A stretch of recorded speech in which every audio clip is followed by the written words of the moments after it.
You're listening to Freak Fiction.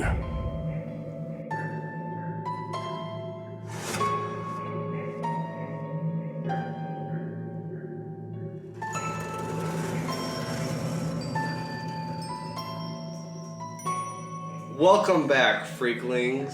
I'm Mikey White. I'm Rudy Ramone. And I'm Adam Burr. We're going to hang out with you guys tonight. Tonight, tomorrow, today.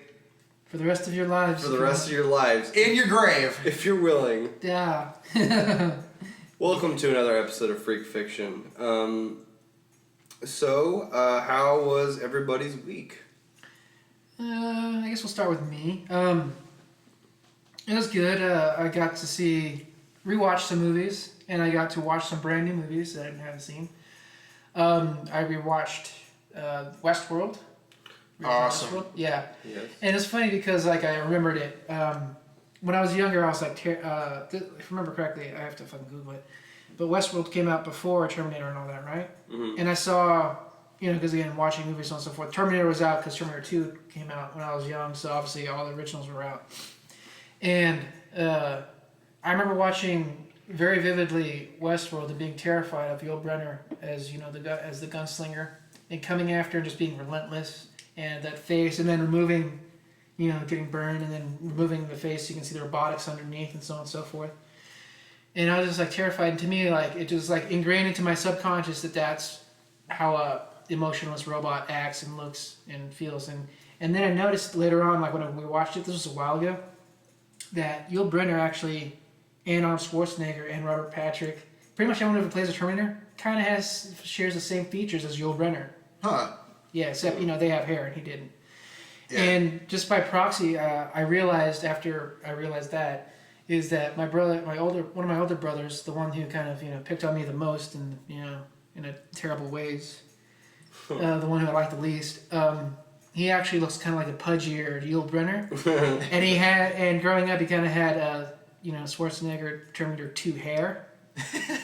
So just kind of added to my subconscious fear of him. But then the moment that I realized that, I was like, I was a pussy back then. I wasn't scared of him. I was scared of, my something that had been ingrained in my subconscious.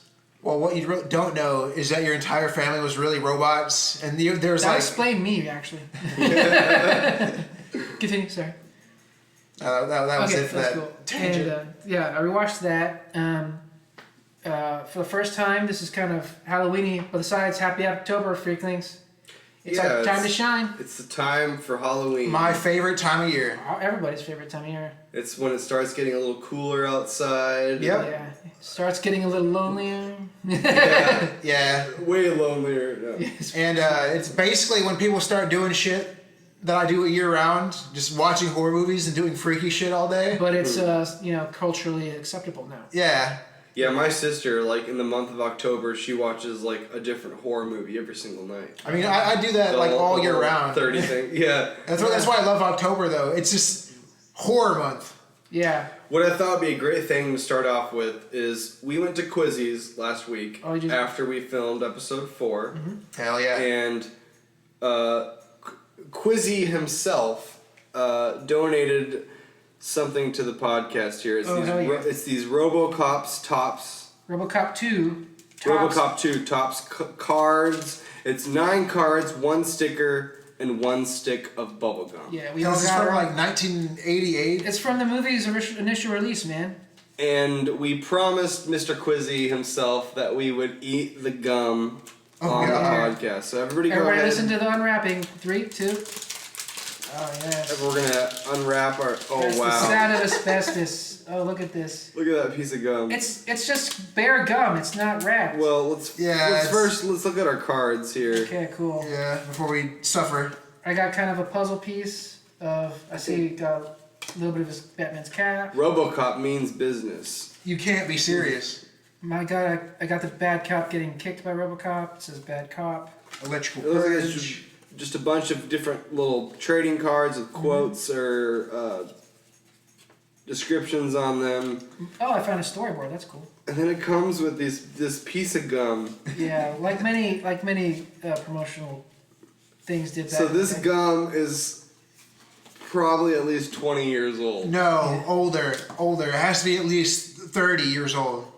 Fucking how old is RoboCop 2? How old is RoboCop? It has to be at least I maybe like know. If I remember correctly, the RoboCop Criterion edition was 25 years old, or the 25th anniversary. If I remember correctly, it's somewhere in there. yeah. This gum is slightly older than us. Yeah. Yeah, it's slightly.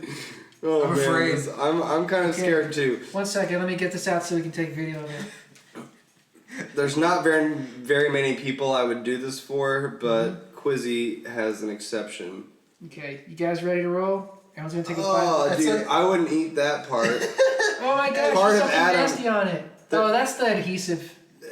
I just wouldn't eat that part because that has like Yeah, don't trust that. that has like part of that card on there. Yeah. Yeah. Okay. Okay. Are you guys and ready? Filming.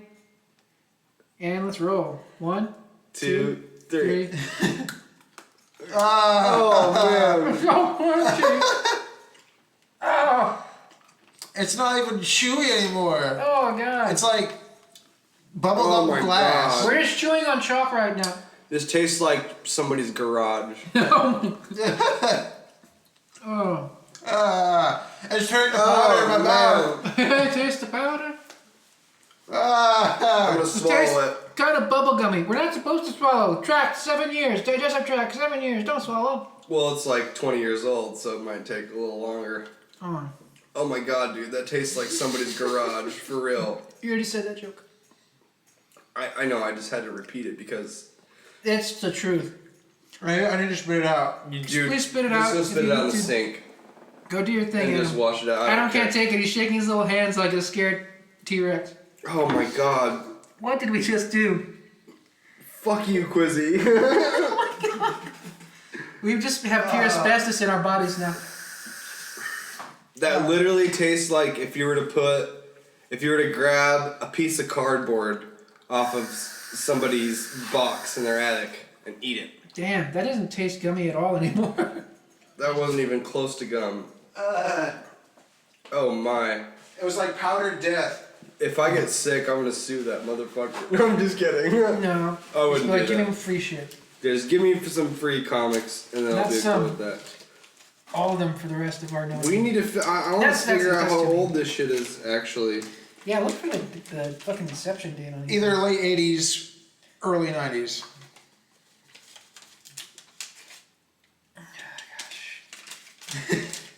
Trying to find the year, folks. Sorry. Yeah, there's like a novel on the back of mine. I don't see any year or anything. Has to on be. here. I thought it said 88, but that's the amount of different cards. Oh my gosh. 1990. Yeah, about 1990. 25 years. That's when I was born, 1990. Yeah, me too. Damn, you guys just dated yourselves. Oh. It Okay. just straight up tastes like dust. Uh, Do you have another thing here? God damn it, Adam.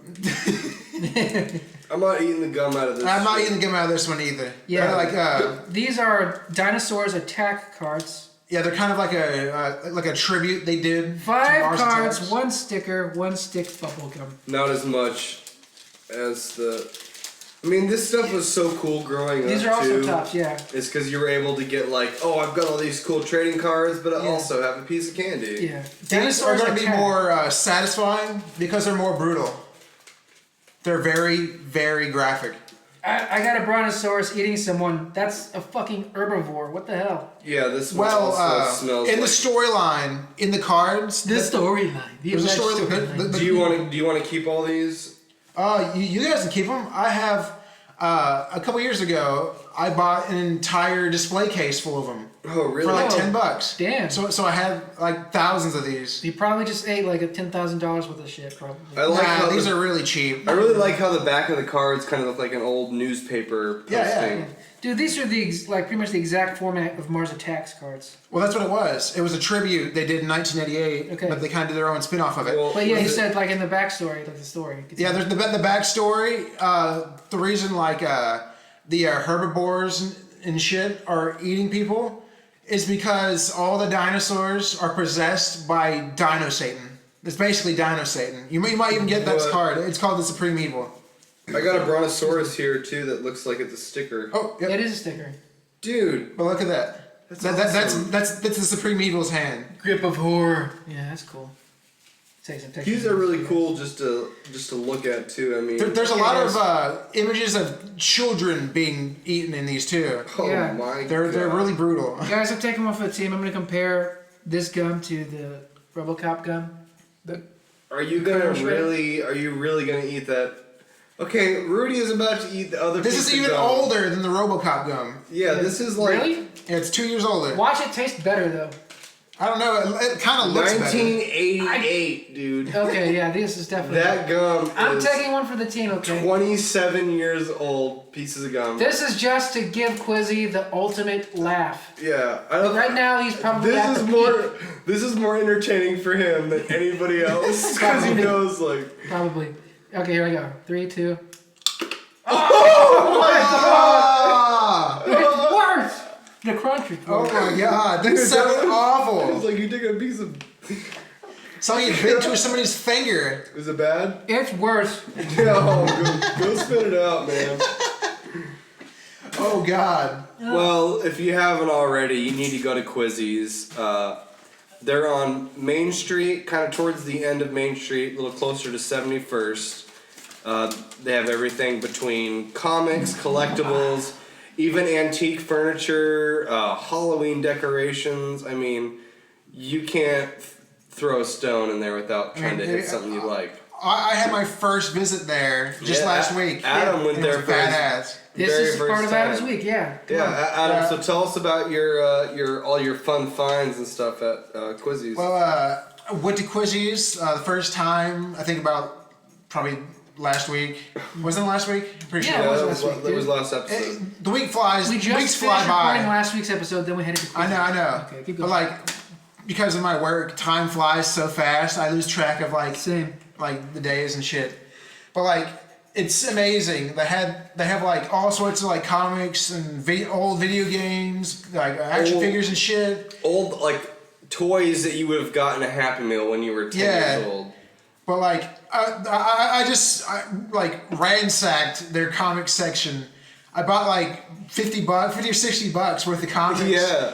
Like, Yeah. and just Doctor You Strange. didn't have to because it's just that you kept finding things. I kept finding things that were awesome. I haven't ever been to a comic book shop or anything like that to where it's like I'm sifting through the comics and I at least five different comics that I want to buy.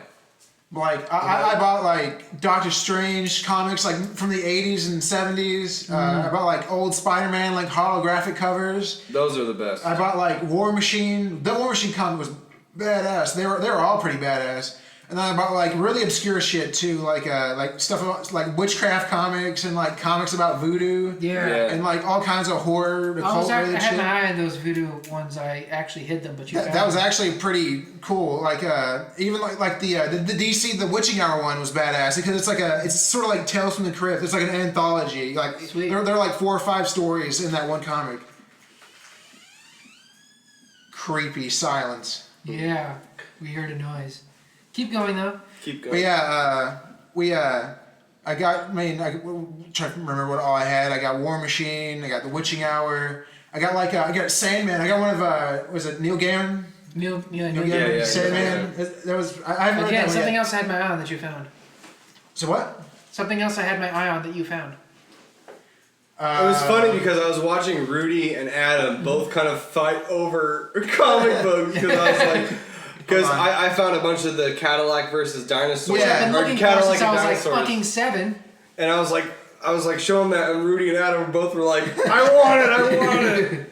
But ultimately, Rudy got away with all that. Yeah, I've been wanting to read those for years. I'll I've let you heard about I'll them. let you borrow 'em, don't worry. That's cool. There's actually a short-lived cartoon series. There was? Yeah, check it Of out. Cadillac and Dinosaurs? Cadillac and Dinosaurs.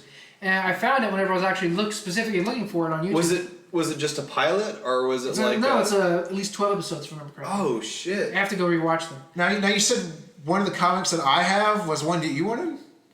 Wait, what? Did you say that? No. Oh, yeah, the Neil Gaiman Sandman and also the Voodoo comics. Oh yeah. I hid those, but you found them. Oh, I was just looking and I found some random shit. Okay, cool. If someone else buys them before I do, that means that's less money that I spent that I should. It's one of those shops to where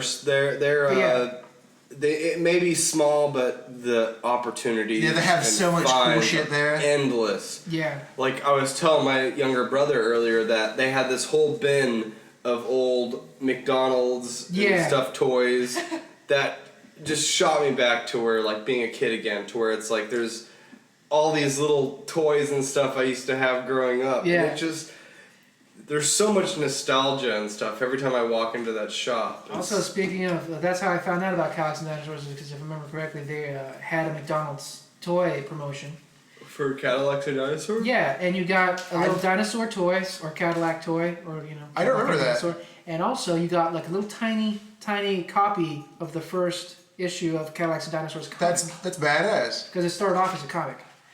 And I remember selling that to Vintage Titties a long time ago. Yeah, Vintage Titties, that's what we call it. Because they needed money, and I sold that to them. And they're like, actually, like these are actually kind of hard to find. And I was like, well, you found them. Yeah, like even like at Quizzies, I saw like Dragon Ball Z shit from like Burger King. I mean, yeah, 1999. You can't like there's not an inch of that store where you run into something that you like either had from your childhood or something that you're really into. Yeah. I wanted to buy the whole store basically, but like I only have so much money. Yeah, it's like I had to like I'll take the convince whole. It was myself. hilarious. You kind of stood there for a second. Like, you're like a scared chihuahua because you were like, I want everything, but I can't spend money. Yeah. He actually got a bunch of. Me and Rudy went there earlier today before before I came over to my apartment, and Rudy actually got something really cool while he was in there.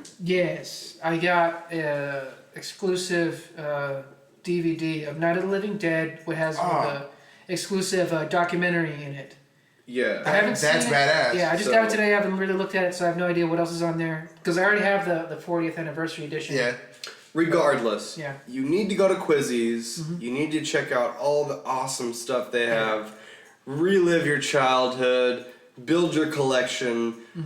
Just go in there and have a good time. And Nick, the guy who runs it, him and his mom are seriously two of the nicest people I've met in my entire life. Yeah, they were really nice. Like, They're really nice. Even to meet somebody who just walked into the shop, like I've never been there before. They were really cool with me. Yeah, and Well, you were with us, so you're with the cool. Yeah. You're with the cool kid. You know it's sad when you're the cool guy in a comic book shop. Not really, not anymore. Well, not anymore, I'm saying, but it's like, that's the only place we can go There's to. a difference between the cool guy in the comic book store and the sexy guy in the comic book store. What's that? Sexy guy in the comic book store? Do you really want to get into that? I do. God. It's Why don't you elaborate? It's the geek bro. It's like the guy that likes all the stuff that you like and you hate him for liking it. Because he's like, oh, I just like it because I have a Superman t-shirt. Yeah, that kind of guy. And he's actually kind of like your stereotypical image of a jock dude. And you're like, I don't want you to like the things I like, because fuck you. Yeah. That guy. Nobody wants to be around that guy in a comic shop, because we Yeah. already have enough fucking insecurities, and that's where the whole, fake geek girl thing comes into play. It's not, no. Leave them alone. Let them like the shit that you like. It's your fault.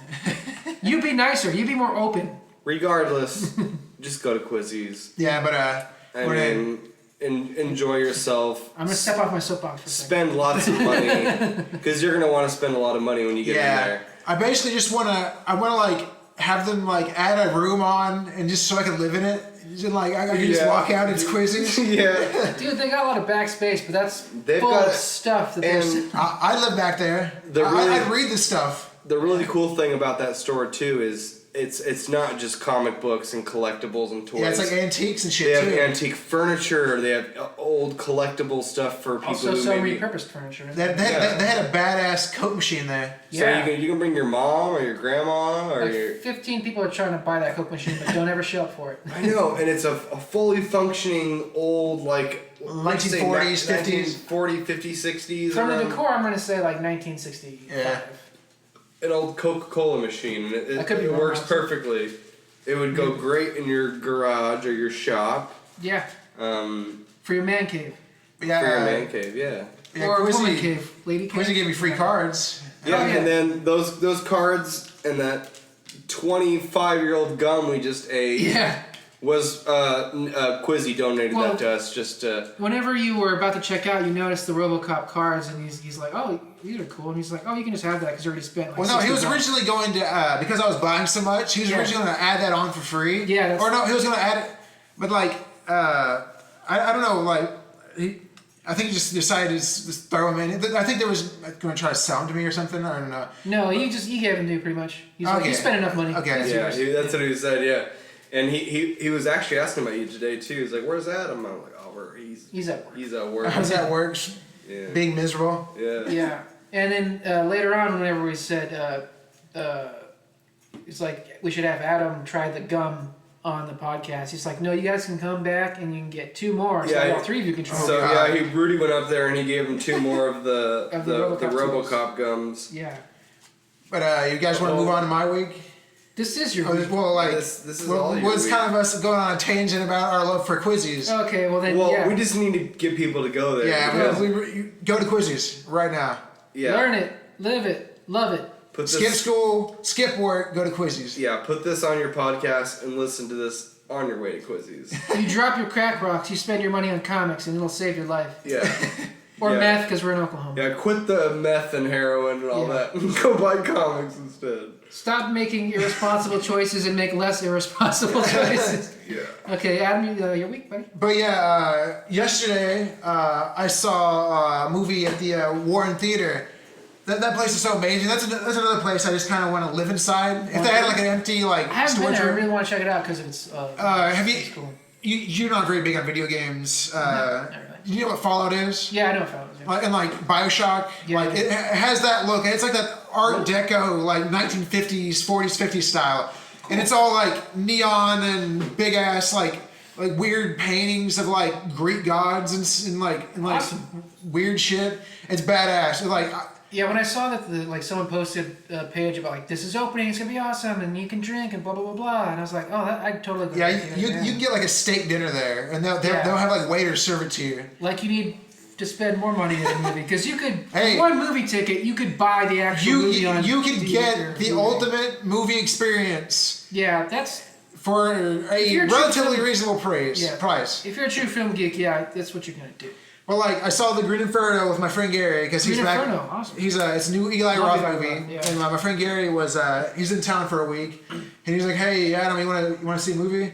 I'm like, "Hell yeah! I mean, what do you want to go see?" He was want to go see American Ultra, but like because I heard it was a really good movie. Yeah, it was actually really good. We look at every theater we looked at, they didn't have the showings for it, and I was like, "What the hell?" And then I started looking through. And I noticed the Green Inferno. I'm like, oh, it's that new Eli Roth movie. Mm-hmm. And I'm like, oh, I've been wanting to check that out because it just looks weird. I want to watch it. And I told Gary, I was like, hey, want to see the Green Inferno? He's like, hell yeah. So we went there like almost 10 o'clock at night. Ah, okay. And we got back at like what was 12 the crowd a.m. like? What did they look like? How many was there? Say what? So what was the crowd like? How many were there? What did they look like? The crowd for the movie? Audience, yeah. I like judging the audience before. Literally, it was like That's the experience. the experience was great, but for that movie, like at that time, there weren't very many people. It was just me. It was me and Gary. You get to choose your seats. Awesome. You can reserve seats for yourselves because when you buy the tickets, they'll say, okay, choose your seats, and they'll turn the terminal around. Yeah. And it'll be like a blueprint of the stands. Yeah. And you can point at, you can click on the seats you want, and then those will be reserved for you, and nobody else can sit in them. Oh, cool. And we picked the 2 middle highest seats so we can get like the best view. Yeah. And like the only other people there were 2 girls like 6 or 7 rows below us. Yeah. And then like this random like dude like way off like near us. Or he was on the same row as us, but like all the way at the end. Dude. And he was kind of like in the shadows with like a what the hell you call it? Like a beret. He had like a beret over him. He was kind of like in the shadows. Like what the hell's that guy doing? He was probably a mysterious Frenchman. But like the movie though, it was better than I thought it was going to be. Mm-hmm. It was actually, and they're actually some really funny moments in that movie too. Cool. Like, well, it's Eli Roth. There's gonna be some funny stuff in there. Yeah. I mean, it was really, it was actually a really decent movie. I thought it was. Some people were like torn on it because like they're like, That's every horror movie. Well, it's like some people were they're like saying that like it was misrepresenting like tribal people, and like Eli Roth was saying like it's a fictional tribe that I made up. Who am I offending? Yeah. He's like, I didn't base it off of anything. I just sort of like put my own ideas into it, and they aren't like any other tribe. Yeah. But like it was pretty funny. It was pretty gory. It was actually really disturbing in some parts. So it was an Eli Roth movie. Yeah, it was an Eli Roth movie. But the funny stuff though, like some of the it's hilarious. I'm not going to spoil it for you. I know one specific thing that was spoiled for me ahead of time, but keep going. What was it? It was the Oh yeah. There's that part. yeah. Do you want me to spoil anything else? No, that's we're good. We're good. No spoiler. I'm just gonna say. Go check it out. I'm just gonna say marijuana and leave it at that. Marijuana. The funniest I like that idea. The funniest moment in that film involves tribal people and marijuana, and I'm not gonna tell you what it is. Dang. I'll definitely go check that out. Well, the second you see a baggie in the hand of a tribal person, you'll. I mean, eventually, so it's kind of a spoiler. They just reopened the Dollar Theater. Yes, finally. Down the road from Really? me. Yeah. So I imagine American Ultra. Wait, what day is today? Monday. Is Monday. Monday. Oh, if it was Tuesday, we could have gone for 50 cents. I'm not sure, dude. The last time I went there, it was like 75 cents Tuesday. Oh my gosh, 75 cents. Oh my gosh. Dude, it's more than 50 cents. It's more than 50 cents. You're seeing a whole fucking movie for 75 cents as opposed to the $17 you see. Yeah, I don't like that. But like, back to my week though. After seeing the Green Inferno, it was a really good movie. But I don't know. Let's see. The X-Files teaser. Did you guys see the X-Files teaser? Yes, I did. And Post the link. I mean, it didn't really show you anything. There's kind of just like them like peeking around. No, there's like two, and they're actually two parts of the same one. Yeah. So it's like longer. It's like almost a minute long. I saw the They even confirmed.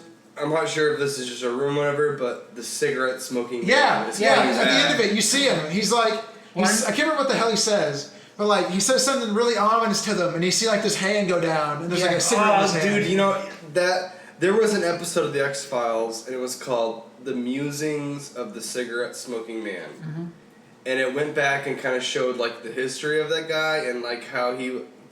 I don't want to give anything away, but like Yeah, watch he was responsible for a lot of. It's kind of an origin story episode. He was responsible for a lot of catastrophic things that happened within the U.S. government. Yeah. Prior to like him being in that present position. They actually have a cigarette smoking man Funko bobblehead. Oh, They do? They're at GameStop. They have when I was there, they had a Molder one and the cigarette smoking man. I got the Molder one. I would have gotten them all, but like money. I need money. I have a Scoldy action figure, and it comes with an alien too. And there's an alien in there. I think it's from I Want to Believe the movie. Right. It's definitely from fucking the first one. Yeah, and then she also comes with this she has like a cell phone. I think they actually have like the alien Funko bobblehead too, and they have like a little gray one. But I bought that for like $5 at an antique store like 4 years ago, and I'm like, they're gonna have to do something else with X-Files before I die. Yeah. So I was like, I'm gonna leave it in the box. It's in my parents' attic somewhere. Yeah. Well, the main thing that would like to see in in any new X-Files anything, it's gonna be kind of hard because they're dead allegedly. Is the Lone Gunman?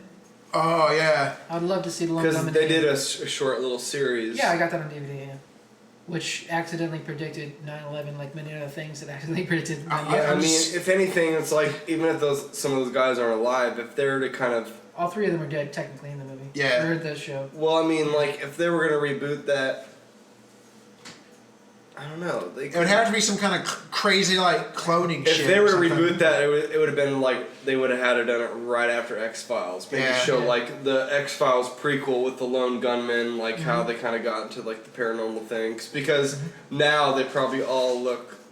I mean, it's been when that show guys. ended, like 99, 98. Yeah. When X-Files went offline. No, X-Files was canceled in 2002.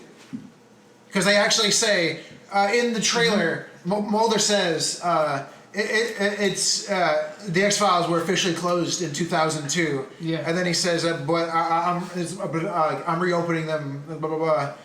So is like you think like Mulder and Scully are going to kind of go rogue with the X-Files? Like, I'm not really sure. They were really vague. Like That's what every government operative movie does now. Yeah. So it's But nothing I mean, like being rogue. it would make sense. Yeah. I mean, Well, of there's not really anybody. But it's going to make it harder now because it reminds me of in line from Close Encounters of the Third Kind, where they say X amount of people have cameras in this country, and with all these pictures snapping, where's the indisputable fact? But now we all have Facebook and Twitter, and everyone has a cell phone. With I think he meant That's what's that. gonna push X-Files. I mean, to maybe even like the thought of reopening it is because we're into a time now to where it's hard to hide anything anymore. It's really where everything is uploaded on the internet. Or everybody's on their cell phone. And the government's more corrupt than ever. Because you watch X-Files back in the day, and it's like, man, this show. It's edgy. It's edgy. I mean, it makes more sense because we didn't have a lot of that technology then, to where it was easy to figure shit out, and it was easy to make stuff up. Yeah, I mean now, I think they'd probably be able to bring it a little bit further now because we have a lot more technology available to us. I was gonna say in the teaser, Mulder says something about he's like it's a different time. The government's spying on us. UAVs are patrolling the skies of the world. And the internet's like everywhere. It's and it's basically what you guys said. Like the technology's changed, the game has changed. Yeah, well, there's just as many reasons for it to work as for it not to. So do you think it's going to be more of like maybe Mulder? The reason he's going to be reopening X-Files is because he's been seeing a lot of weird shit on the internet. Or, I don't know. Maybe I don't know if you guys know what Coast to Coast AM is. But maybe he goes. It's the Coast to Coast AM site and sees like a picture of his sister in the spaceship or something. I don't know. Yeah, I mean, there's a lot. I mean, I don't want to give anything away from somebody who hasn't watched X-Files yet, but I'm not gonna give too much away. It's a good show. Check it out. I mean, like the main reason Mulder even joined, kind of doing that thing, is because he experienced something abnormal when he was a kid, to where he lost his sister. Mm-hmm. So that's kind of his drive, kind of into the paranormal. That's why he's doing everything he's doing. Yeah. So. I mean, and then after you finish the series, there is like a million different things that it could go off on. Yeah. I mean, you guys know how it ends, Yeah. It's a happy ending. It's like, okay, we're content with that. It's not just one of those shows that ended with Fade to black out of nowhere. Something really vague. Yeah. Yeah, I mean, they ended it really well to where it's like, okay, we can end this now and not ever bring it back. But if we wanted to bring it back, we could. Do you guys remember Millennium? Yes. I love Millennium. That was an excellent like spin-off of X-Files. Yeah. Because it was I don't remember the agent's name or what his actor's name was. I haven't watched him forever. Yeah. When I go home, I'm gonna watch that series now. But Millennium was amazing. I got you. There's one thing that, getting back to you going to Warren Theater and stuff, there's kind of two things that bother me. It's not you, it's just the way that I think. Okay? Two things bother me about you, Adam. No, you said that the only other people there were that weird beret dude and two girls. Were they your age? I couldn't tell. It was a dark room. It was two of you and two girls. You guys could have had an instant date. I'm not saying calling it an official date. I'm saying you could have done something like, hey, we're here. You want to watch it together? Gary's already taken. He has a girlfriend. Okay. And well, you're single. I didn't know who they were. You could have said that. Gary's got a girlfriend. Hey, what's up? Gary's got a girlfriend and just reach over. But my arms aren't 50 feet long. I can't reach across the entire theater. That's just the way I think, though.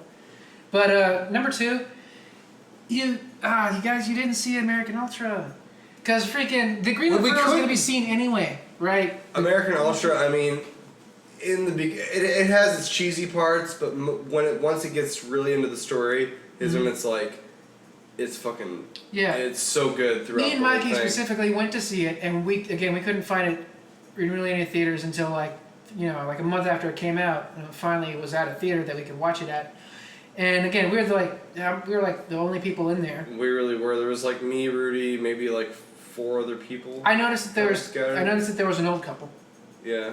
which I thought was kind of weird. That's kind of It's weird. like maybe they're like, oh, that little fella from Zombieland. Yeah. You know? No, I think it's just they're old couple, so it's like to them it looked like a interesting like version of a Michael Crichton book or something. Yeah. But moving on, no, it's just that like I said, the Green Inferno is going to be seen anyway because it's Eli Roth that has a name, right? It's just that fucking American Ultra, Green Inferno's original content. It is because it's from, but it's from a name, so it's got to be seen. American Ultra does, it's original content, and it didn't really get its day, didn't really get its chance. And when we saw it, like everything that came out at that same time was based on something, was part of a franchise, American was written by Ultra- more than one writer. Yeah, on American Ultra's opening weekend, it was the only movie with original content. That's kinda original sad. Idea. And a single writer. Yeah. Yeah, A single credited writer. everything else that came out that week was either based off another movie or based off another book or a reboot. Someone's life. Or, Yeah, it's bullshit. I hate That's that that's sad, what movies dude. have become now. That's really sad. I mean, movies like that are always going to exist, but like, all movies are like that now. Like Yeah. 99% of movies are like that, and the other 1% are just like the original content ones that rarely ever come out. Yeah. I mean, like we've talked about on podcasts before this. I mean, we're just in the age now to where every single movie is a reimagining, a reboot. It's just you know. it's just money thrown at money to make Yeah. more money. I mean, because there's a lot of the moviegoers and stuff now are people who really were inspired by a lot of the earlier 90s, like 80s movies or franchises that came out then, to where it's like, oh, they're making another Power Rangers? Yeah. We already guarantee we're going to make you a ton of money off of that. Yeah. Because everybody who's really into that stuff now grew up with it. Yeah. You know? But getting back into like I said, it's like cycles, like like the solar cycle, the second hypothesis that I told you last time. But no, I kind of discovered that on my own just by learning that things move in cycles by just looking at the history of film. So like right now, currently, if you look at the history of film and box office and like things, the creation of Star Wars and Jaws and everything. Right now, technically, we're kind of back in the cycle that the 80s were in. Late 80s to early 90s, where it's just lots of remakes, some superhero or other IP like E.T., stuff like that. There's original stuff in there, yeah, but it was all about like franchise film and IP. But that kind of faded out. That's kind of what we're getting at now.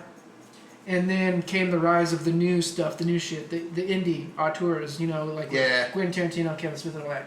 Where it's harder to become, a bust out indie filmmaker or indie anything now. Because you're so blocked by everything else. Exactly. And it's coming to that, but we're gonna find something. That's kind of what YouTube is right now. They're kind of like the litmus test for the future. Yeah. Because anytime like someone's big on YouTube, you see them in movies, acting, or you see them always. directing. Are doing something, Yeah. to where they're in the public. And that's the thing. Something that studios are doing right now, and they kind of did in the 80s, is anytime there's like a bust out indie anything, or like right now directors like let's say Josh Trank from Chronicle, he got hired to do Fantastic Four. He went from doing a small movie to do a huge studio production. Yeah. And of course, it didn't end well. Yeah, it was shit. Yeah, and that happens a lot. But the second, the studios are gonna have tons of money. They're always gonna have money. They've had money since the day of their inception date. So on and Yeah, so forth. of course, and especially with like all. But to them, it's like, well, we tried. They're still doing another sequel to Fantastic 2. Oh, God. There's still a movie to be made with this cast. We believe in this cast. No one's going to see that movie Yeah, no one's gonna see that. unless it's somebody who was never a Fantastic Four fan before. Someone who knows or nothing someone- about the characters. Yeah, Exactly. nothing about comics. I could see them maybe going to see that movie again. Phone's on silent, guys. Yeah, I'm silent. I was like, what the fuck is that? Moving on. But yeah, that again. Sorry, soapbox. But one more thing for my week. It's technically the week before, but something very sad happened. Aw. Oh no. this is it. The log lady from Twin Peaks died. Oh yeah.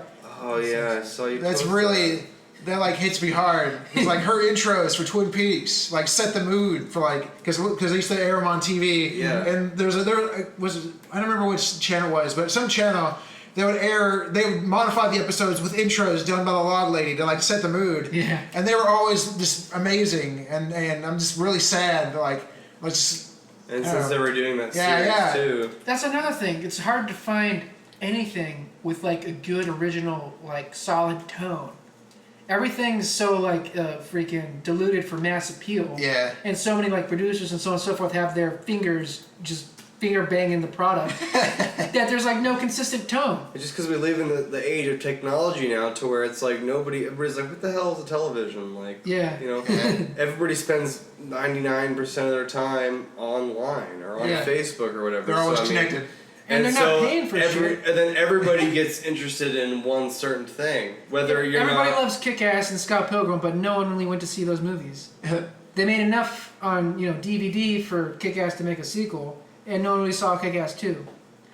I don't know. Kick-Ass 2 was actually a lot better, honestly. Really? I thought so. I haven't seen that yet. I heard It's had actually, its it's moments. like way more brutal. Yeah. That I guess that's The only thing that the bugged aspect me- I liked about it is that it feels more real Yeah. to you. You know. The only that- thing that bugged me about it is that she knows she's older, but yet she's still kind of, got the hit girl costume on. I'm like, you could have. It's looked too bulky. Yeah. She did change it within the movie, but not enough for me. I mean, I think it worked well as a sequel. Yeah. I wouldn't say it was like the best movie ever. Mhm. I thought it was a little bit better than the first one because you could see them kind of forming their own like superhero team or whatever. I really liked that, and there was a good story to it too. It didn't feel like it was pressured or anything like that. And I really like the guy who played Kick-Ass too. Yeah, he's decent whenever he's in. He's got everything. He was Quicksilver. Yeah, Well, like, but but back, we all know which Quicksilver was better. Sorry. what you guys were saying about like original content before. That's one of the main reasons why like I want to be able to make my own films and shit because Same. like I'm tired of seeing remakes of reboots of like retellings of fairy Yeah. tales with like Sylvester Hansel- Stallone the as Hansel. Hansel and Gretel. Hansel and Gretel Witch Hunters is an awful movie. I bet.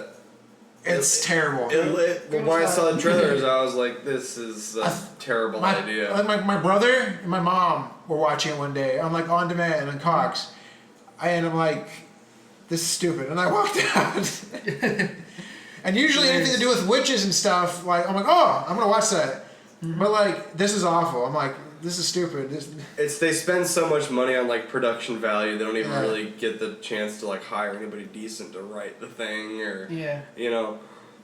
I just got all these ideas, but like my monetary situation right now, like I don't really have the money to be buying like even just like a simple like DSLR camera. Like I could afford one, but that'd be like a big chunk of my paycheck. Yeah, dude. I mean, it's like when I was growing up and I went to high school, I was really into doing film. I had my own computer. I had 2 really nice cameras, and but now I kind of fell out of that.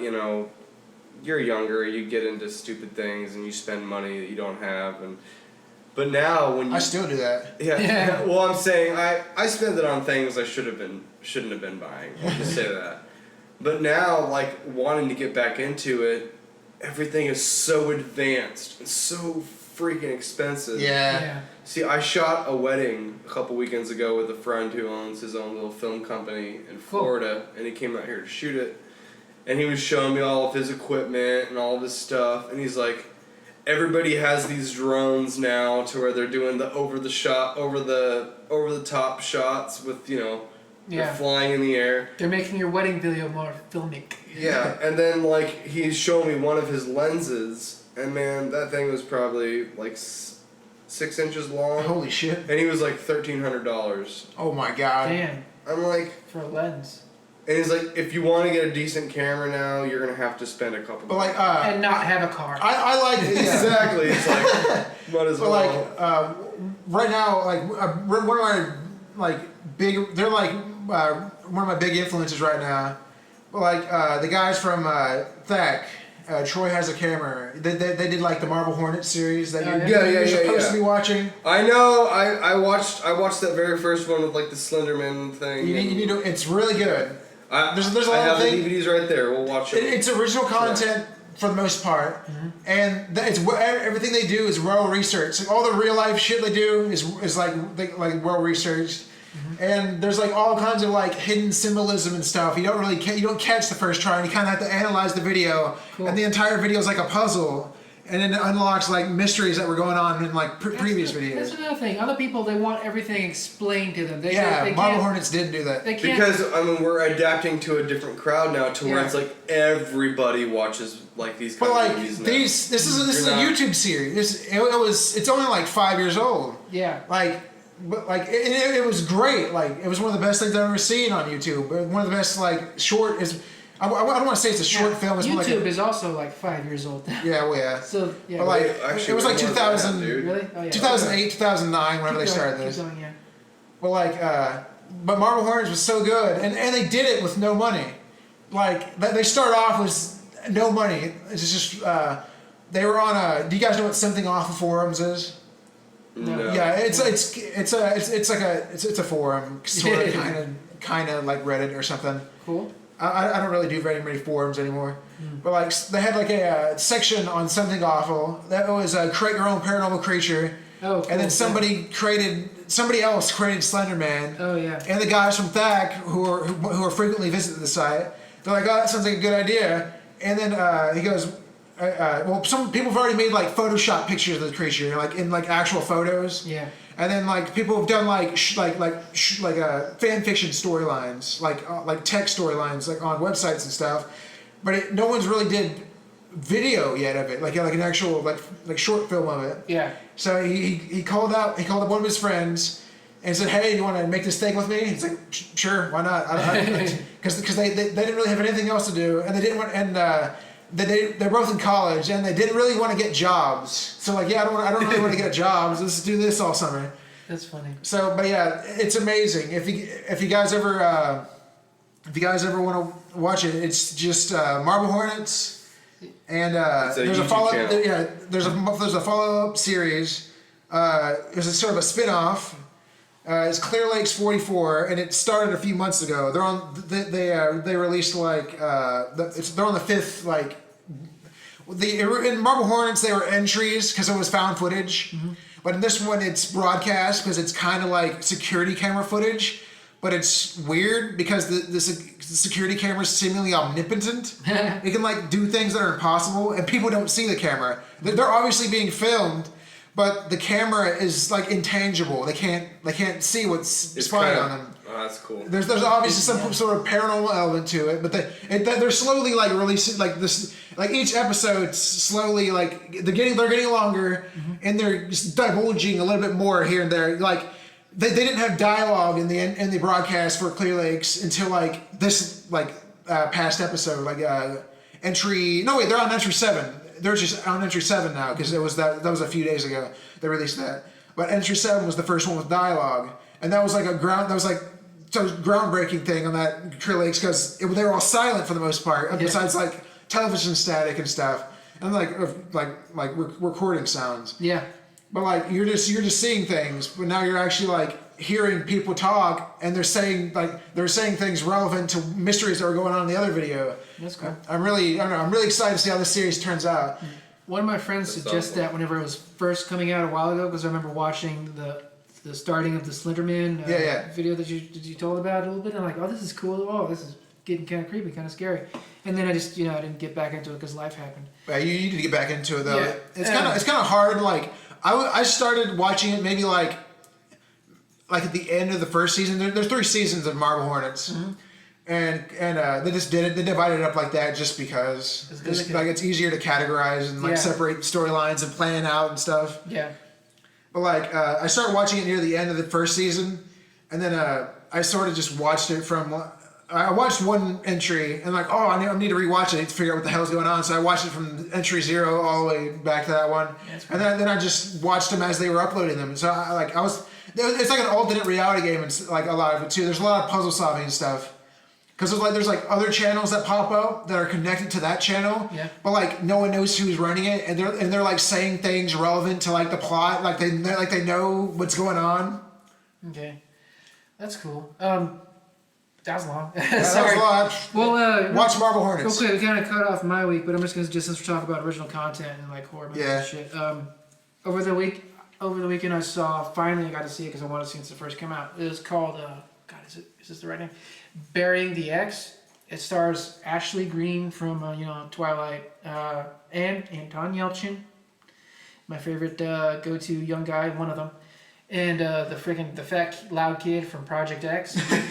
But it was directed by Joe Dante, the gentleman who brought us Gremlins and many other games. Okay. And the second that I saw Joe Dante on there, I was like, fuck yeah, I'm gonna watch that. And it was really good. It's like a standard, it's actually kind of a cute movie if you have a girlfriend that's into like horror shit like you. But no, like if you guys watch it, you'll see like how it feels like when I was watching it. It felt like it was tailored just for me because of specific things that are in it. But yeah, it's really good. Check that out. It's about Anton Yelchin. Him and his girlfriend who's kind of clingy, and he works at a horror shop. And she works at a vegan blogging site and stuff, and it's cool. The girl from the Texas Chainsaw Massacre, the one that was in 3D, the recent one. Jessica Biel? No, not Jessica Biel. No. Different girl, hotter than Jessica Biel, who's a brunette. Oh. She's in it. She looks gorgeous. The thing that bothered me though, it keeps popping up, is that she's the edgy chick, right? That's into everything he's into. And the thing that bothers me, like the shorthand in TV and movies, is whenever you have an edgy chick, she always has tinted purple hair. Yeah. For some reason, purple hair means that, I think it's like any kind of colored hair. It's like, no, it's always purple. Like Olivia Wilde in the OC, she had Ramona Flowers. Ramona Flowers, that's more fuchsia. Well, she always changed her hair though. Yeah, so. that's more fuchsia. But yeah, it kind of it bugs me. It's usually purple. It's not. I'm not saying. Well, it, even but to like, me, when I see that, it just like shows that she's in cosmetology school. Even like the Green Inferno, the main character is the main character is a girl. Okay. And her like edgy, like cynical, like best friend, she doesn't have purple hair, but she has it's like completely white. She dyed it completely white. Oh, so it's like the Quicksilver hair? Yeah. That's popular now. But it was actually, I didn't realize it until I looked at the cast, but it was Sky Fiera, the singer. Sounds familiar. Oh, I know you're talking about. Yeah, it was her. It was that chick. Oh, that's cool. I didn't realize it was her. Thing. So many, I'm seeing on Facebook, so many freaking younger people. They're like, I'm finally getting the hair color I've always wanted, and it's fucking silver. I'm like, if you just wait long enough. If you just wait until you're 14 like I did, you'll get gray hair eventually. Yeah, you got gray hair. Yeah. I started getting gray hair in middle school. The second that they actually get it naturally, they're like, I don't want this. I don't want this. I don't care. But for me, if I ever have a midlife crisis and my hair starts turning gray, I'm just gonna do my best to look like Jim Jarmusch. It makes you look more distinguished. It makes me feel You're like Reed Richards. Almost. It makes me feel like you do have Reed Richards side. Yeah, it makes me feel wise, kind of mysterious. Yeah. And like Vincent Pricey or something. Wear like a cool pea coat. See what happens with you. Yeah. So what? Wear like a cool pea coat. See what happens. Oh yeah. But that's one of the reasons why I want to go as Doctor Strange on Halloween. I need to order my costume now. Yeah. Because or you could even probably put together something from the thrift store or whatever. Yeah. You just get an off-color trench coat. This is something we can come back to after a commercial break. Yes.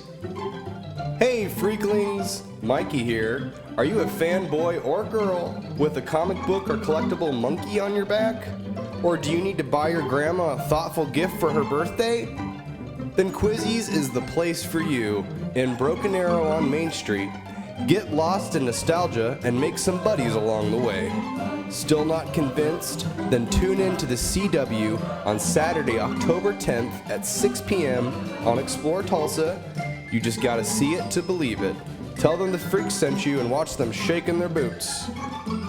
Quizzies, comics, collectibles, toys, video games, and other nerdy goodness. You know what? I'm just gonna call it Quizzies. And welcome back to the other side of the edit. Hope you guys enjoyed your personal break. Had a good tinkle. whatever, you know. I suggested smoking a cigarette, but I don't want to add to your bad habits. Yeah, I went out and smoked a cigarette during the commercial break. I was just thinking about Mikey. But I will say this, guys. I didn't smoke any cigarettes for 2 whole days. Oh, good job. And I have my e-cigarette here that I've been kind of... Weaning yourself off. I've got to... I have to do both. Like, I have to wean myself off. It's like... You're saying you're double dipping? Yeah, pretty much. Because the e-cig, it tastes really good and stuff, but it's like, I don't feel like I'm getting like... The nicotine? I don't know, it's like, it's about like going outside and having a cigarette, I don't know. But this actually has been helping me a lot lately. Where'd you get that at? I got this at Green Smoke at 81st and Sheridan. I'm going to plug them anyway, I don't care. My friend Howard owns it. Variety of flavors, everything tastes really good. Like the thing I got in here now is Sneechberry yogurt.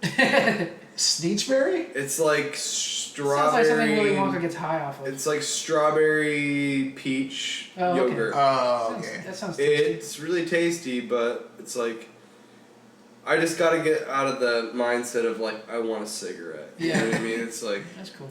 But I'm proud of you for positive change in your life. This makes me not smell like a foot or dirty or an ashtray. Yeah. You know, and I don't have to go outside when it's really cold. So. Yeah. Because it's getting to that time now. It's like it's unbearable smoking a cigarette in the heat, but when you're in the cold, it's like it's worse. You can't even like get the cigarette in your mouth because you're shaking so bad. You burn your face. Exactly. Yeah. So stop smoking, all of you. Yes, all of you. I smoked once, like in middle school, and I'm like, why do people do this? That's exactly what I did. Like around the same time too.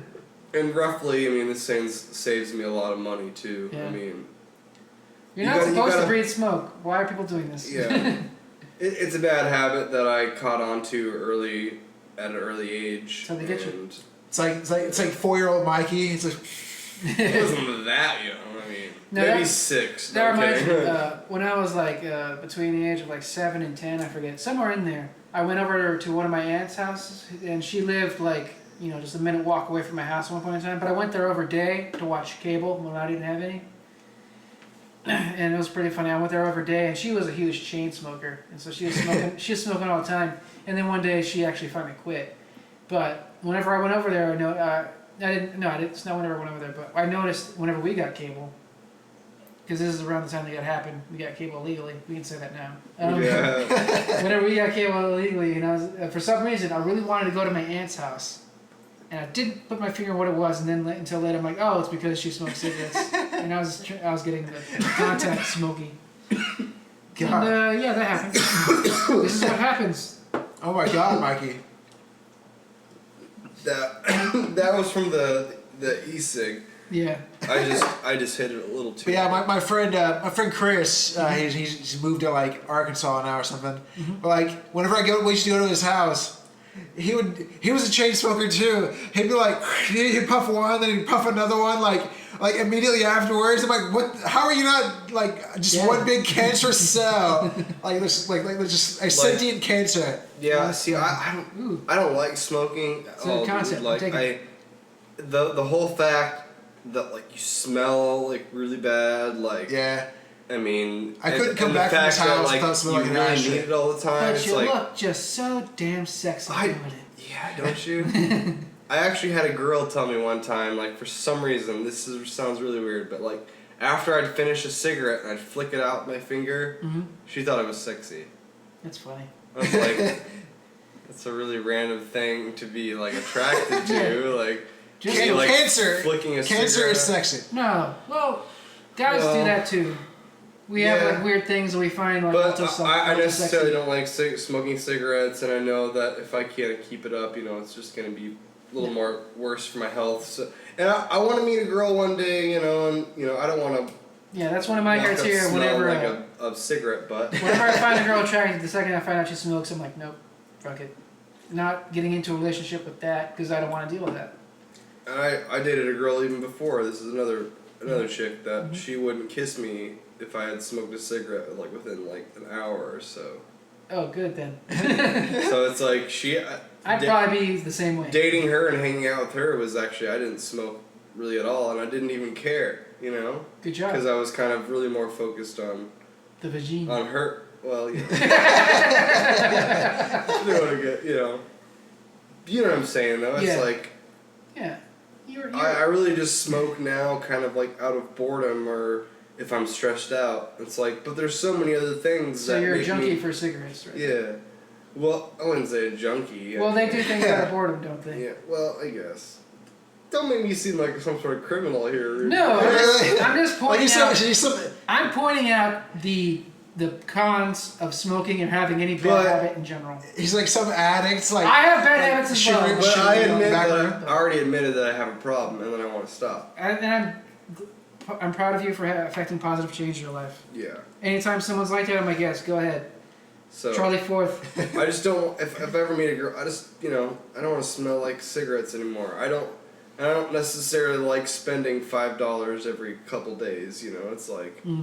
Yeah, I see people at like my work. They're always asking me where you sell cigarettes, and like I see them like 4 or 5 times a day, 4 cigarettes. I'm like, didn't I just see you like an hour ago? That $20 I spend every week on cigarettes, I could that's what $80 a month that I could be like putting towards That's one thing that other annoyed me. shit. Like I miss having roommates for some reasons, but the main thing that annoyed me about having roommates is like whenever they're like, oh god, I don't have money for rent, I have money for rent, and like you see them smoking a cigarette, drinking alcohol, or smoking a cigarette, eating a pizza, smoking. Remember, I'm not going to name the roommate's name, but me and him had a roommate one time. Mm-hmm. He would go out of his way to order a pizza, and he would eat the entire thing by himself. Yeah.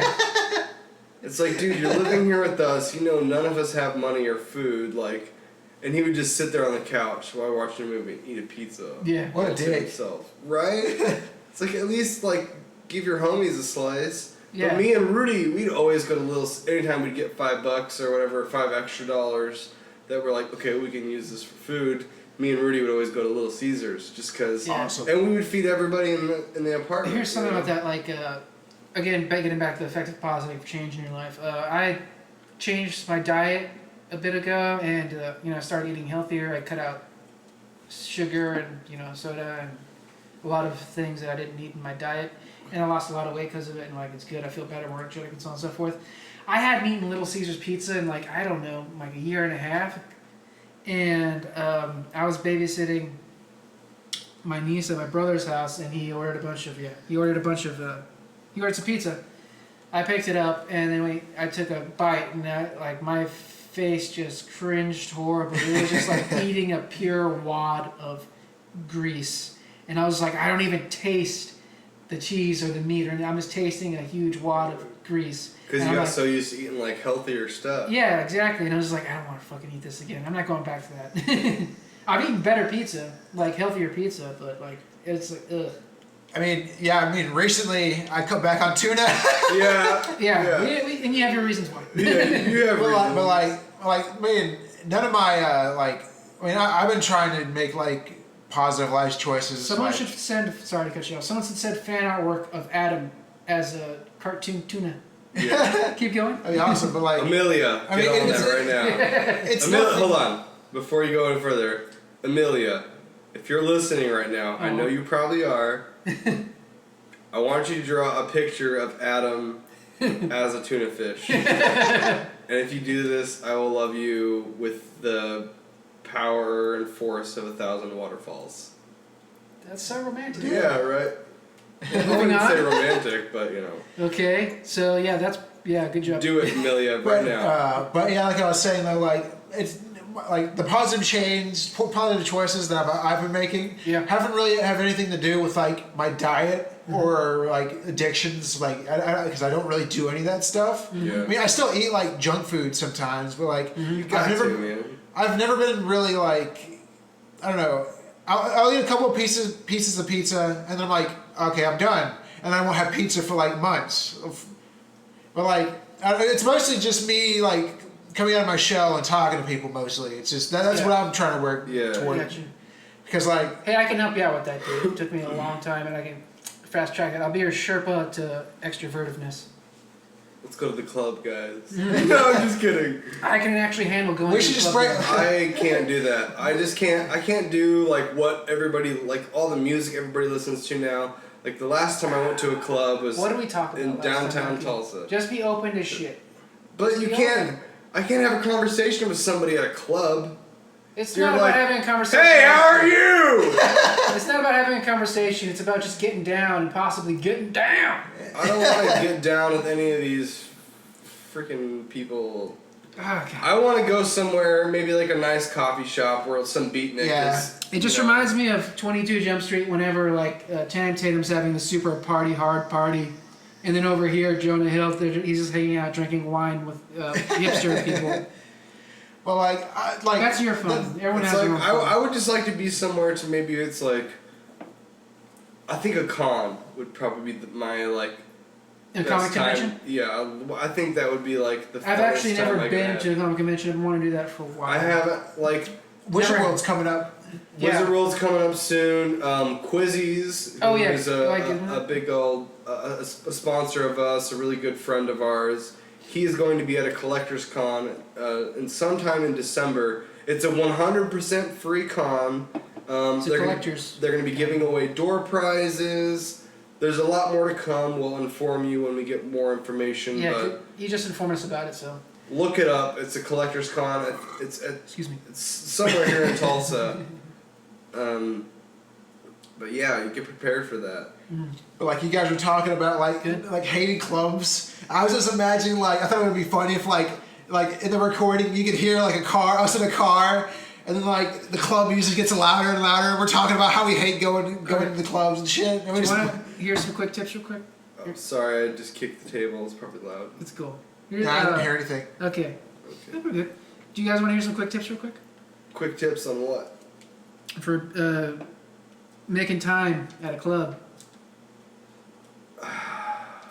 Okay, there's some lonely people out there, so I just hate the whole idea of clubs. I do It doesn't too, make but man, any sense to me. It's like it's just getting back unless you to just the like to primal get urge. drunk and dance, that's like really all it is. You can do that at home, but it's just sad when you do it at home. Yeah, unless you It's have like actually- If It's other a- people are around you, It's a lot more fun it's fun by yourself. if you're by yourself Yeah. and you're listening to music and You're angrily blogging. you're a little buzzed or whatever, you know. Yeah. But I'm not gonna judge your fun. I know, I'm just saying it's just you'll never see me at a club ever again. Not on purpose. Oh, I remember a Unless story. I'm like, you know, dropping somebody off or I accidentally walk in there. This is whenever you're living at that apartment that was not too far from my house, and Yeah. you, me, and two other dudes, we went to that sports bar. No, you don't remember that? Okay. No, I remember that. I just remember how, like, We were there, it was awful. and yeah, I was just like, okay, this is me being open to a new experience and so on and so forth. But we were there, and I noticed that there were exactly 4 attractive girls sitting at a table by themselves, and I was like, guys, let's go over there and talk to them. There's 4 of them, there's 4 of us, and I'd seen them sitting there by themselves for 15 minutes. Yeah. And the first thing anyone said was like, oh, they're probably waiting for their boyfriends. I'm like, no, it's pretty obvious. They're looking for dudes. And one of us was taken at the time, and he was just like, nah, I can't. And then the other guy was just like too shy to do it. But you were like, nah, they're not my type. I'm like, are you sure they're not your type? I was just, like, really nervous. Like, I've never been the kind of person just approach women with, like, hey, you want to have sex? Any Okay, amount do you of want to know com- what that? I mean, I'm not just, like, gonna go up, like, you want a bone? Hey, I guys get can't away with even that. go up to a girl and be like, hi, my name's Mike. I mean, that's probably all I would say, and I'd turn around. And they're like, who the fuck are you? I'd be like, hi, I'm Mike. Sorry for bothering you, and then I'd leave. Here's some stuff that I learned from house shows. You know what? The less you speak, the more attractive you are. That works for guys and girls, sadly. Now, number 2, like, because here's a good funny story. Okay, this is whenever I was like, again, coming out of my shell and I was, being open to new experiences and me becoming my best self, I guess I could say. Like I said, way back when, like I became the person I've wanted to be since I was like 13. Because I didn't see myself as this way and I wanted to be that. I'm that currently. But yeah, it was one of the first times when I had a one-night stand ever.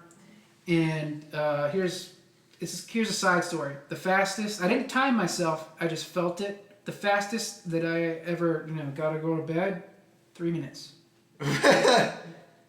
Literally 3 minutes. Like, she was hanging outside at my neighbor's house, and I was walking by. I was talking to the band because they were leaving. I was being a host, and I had a mohawk at the time. She's like, "Hey, I like your hair," and I'm like, "Okay, cool." And then I came back after I took them to their band van, and then I came up to her and I was like, "Hey, I'm Rudy. What's up? What's going on? You know what's going on over here?" And she's like, "Yeah." And I'm like, "Okay, cool. Do you want to hang out sometime when it's less noisy so we can actually have a conversation?" And she's like, "Okay, yeah, sure. Well, you know where I live. When are you free?" And she's like, "I'm free tomorrow around 2." I'm like, "Okay, cool. Come over, hang out." Fast forward the next day, 2, she pops up. She's dressed in a nice little dress. She comes in. Schoolgirl outfit. She comes in, and I'm like, "Okay, so yeah, you're here." And she's like, "Yeah, I'm here." And I'm like, "All right." And then I just pretty much, because like this was an experiment for me at the time because she was there, and this is when I learned that if they come over to your house without drugs or alcohol, guys or girls, being necessary, they actually want to spend time with you. Yeah. It's not necessarily sexual. It's just like, they're like, this person's interesting, I want to be around them. Yeah. Especially if you just met them, right? I get what you're saying. Exactly. So I was just like, okay, I'm going to try this. I'm going to see if it works. I just fucking went up and kissed her. She was into it. Dress was off. Details left out because I'm a gentleman. Rudy. Play 70s porno music now. Yeah, pretty much. That's what done. It's like boom, chicka, boom. She came at 2 o'clock. She left around 12:30 at night. The name's Ramone.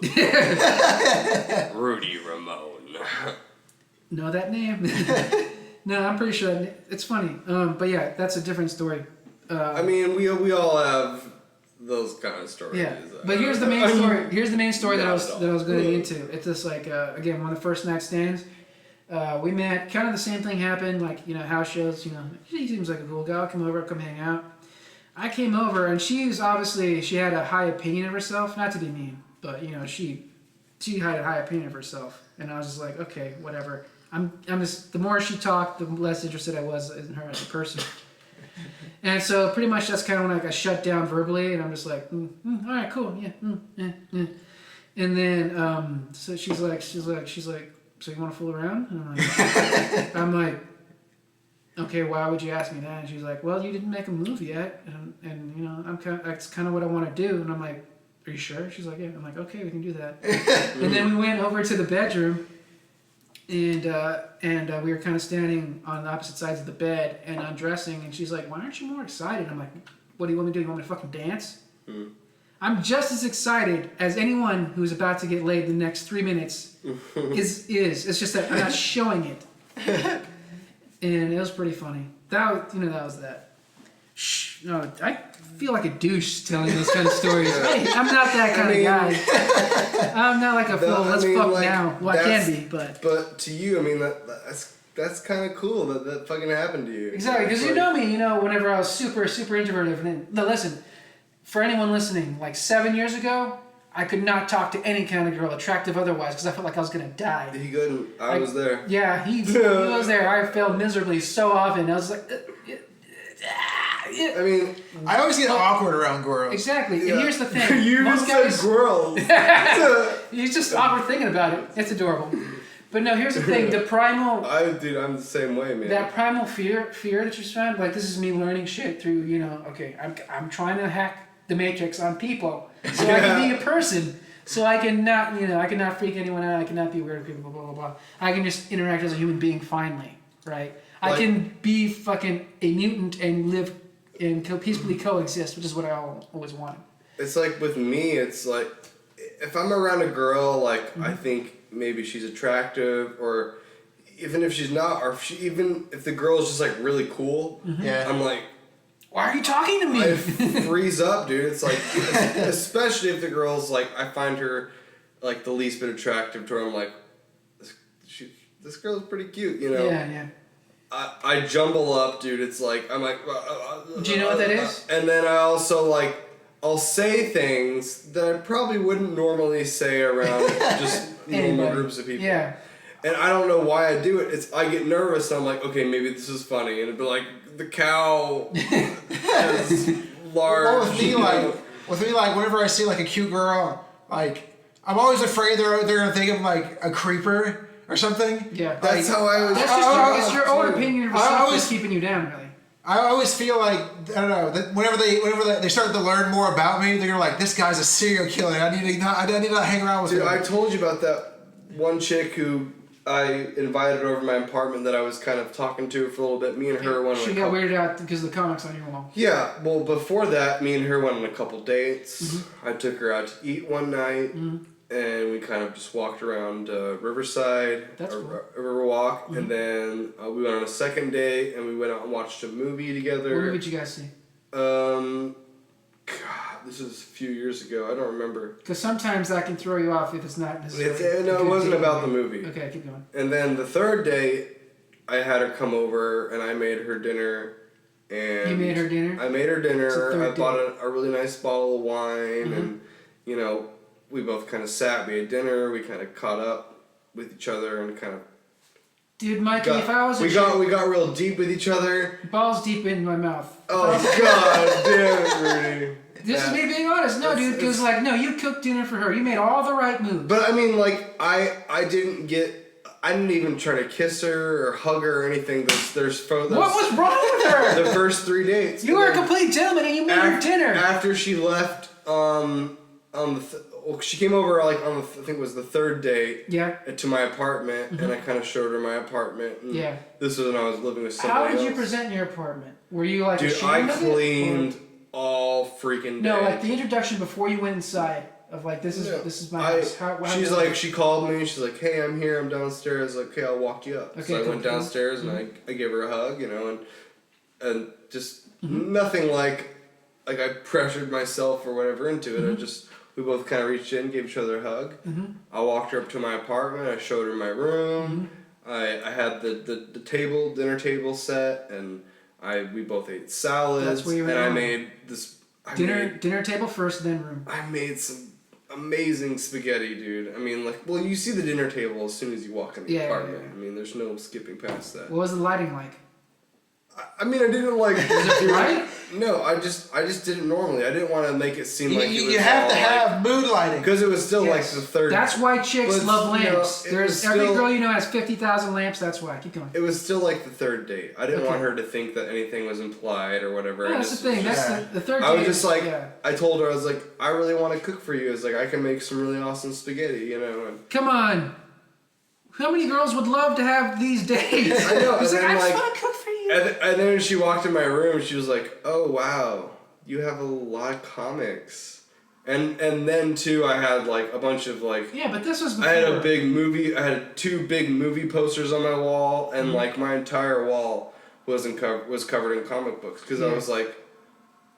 I just wanted, because my room was so blank, I didn't want to get so many posters, so I posted a bunch of comic books that I had on the wall, and then me and her kind of sat down and we talked for a little bit. We drank finished the bottle of wine. I kind of told her, what I want to do with my life and stuff like that. It's like what I expect or what I want. I wasn't like talking about like the romantic side of my life either, though. I was just kind of talking about I really want to make films. I really want to write something. Yeah. I really want to do You something. did all these things and you told her what you're passionate about, what goal you had in your fucking life. What the fuck is wrong with this girl? I know, dude. And then I'm sorry if any of you ladies, like the 2 that are listening, are offended, but seriously, can you not agree these are awesome dates? And this is then- exactly the kind of and she told me, she behavior you goes- want from a gentleman? she goes, I'm just not into you. Because I thought the date went really well. I mean, she played it off like It felt smooth to you. It felt smooth to me, and my roommate was there at the time, and he kind of went back and forth into his room and stuff, but he kind of listened in for me just to be like, if I were to say anything, like if I were to kind of get nervous or say anything wrong, he would text me. You know? And but I went really smooth until like the end where I was kind of just talking about like really what I wanted to do with my life and Wait, stuff. was the roommate like this kind of guy that actually wanted to help you, or was he the guy? He was like sabotaging? no, he was like an assist there. Okay, cool. He'd be like, Do your best in life to have assists. And then like I text her like I didn't text her the very next day like, oh, I had a good time last, Yeah. after she left, I was like, hey, hit me up sometime soon. We'll go do something. She's like, yeah, okay. And then a few days went by. She didn't really say anything to me, and then I was like, hey, what do you? I think that I had tickets to a wine tasting, because at the time I worked That's so classy. What's wrong with it? At the time I worked at a liquor store. I was like, hey, I've got an extra ticket to a wine tasting. You want to come with me? Yeah. And she's like, no, I'm busy today. And I was like, oh, okay. I was like, are you doing anything like next week? Do you want to go maybe grab dinner? She's like, I'm just really not into you.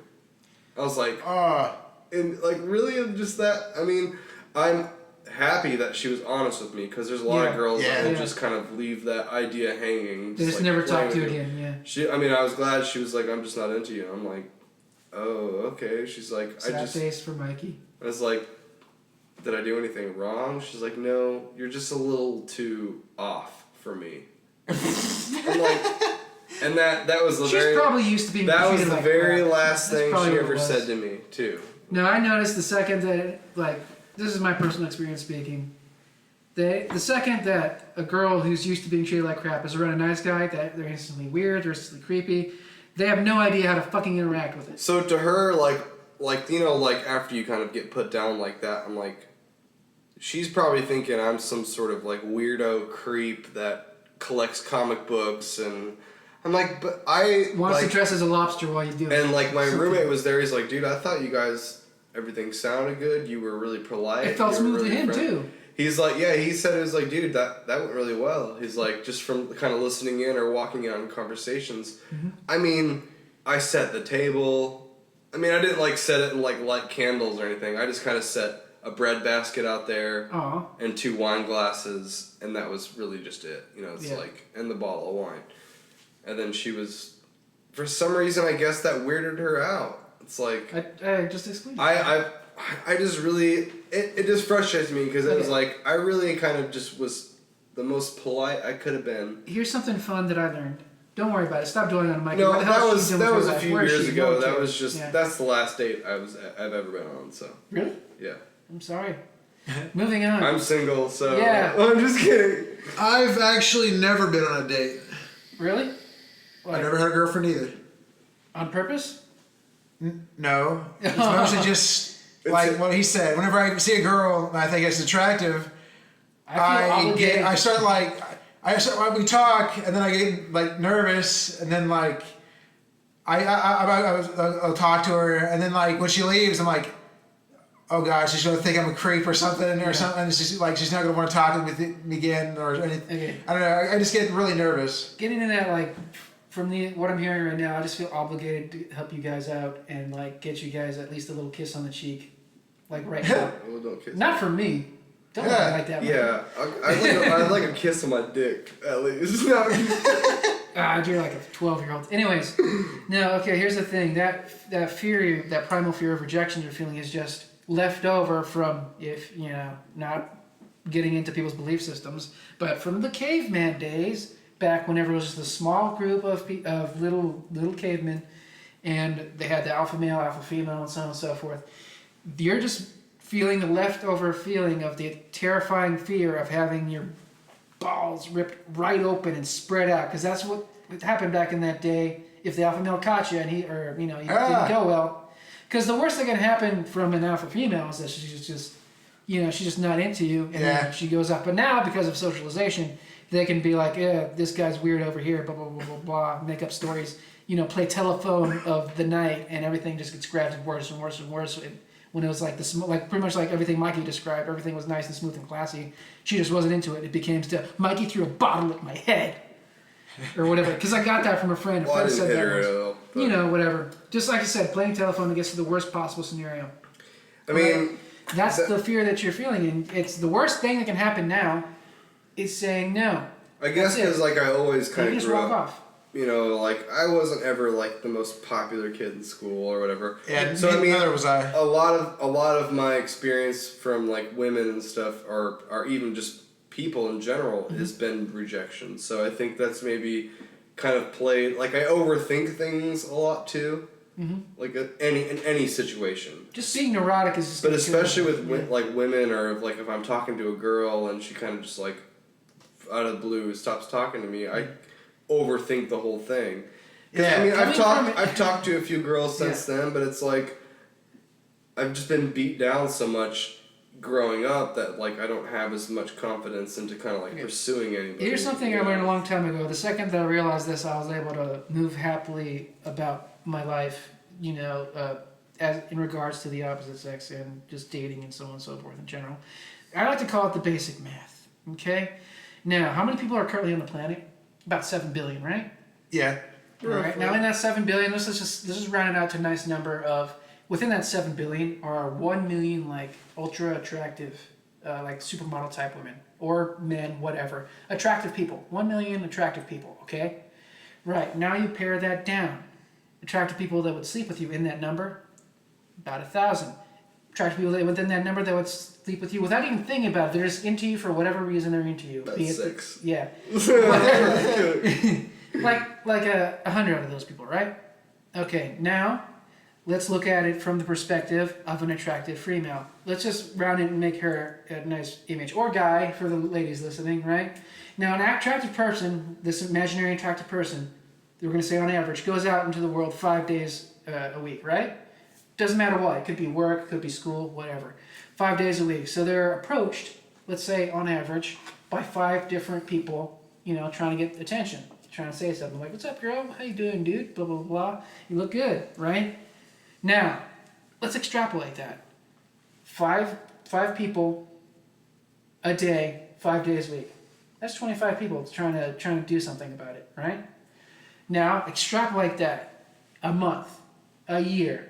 There's like 250,000 people trying to bone you, right? You just like Wozniak'd that whole like idea. Sorry. But no, there's thousands of people trying to get in this person's, or if you're an attractive person's, pants, right?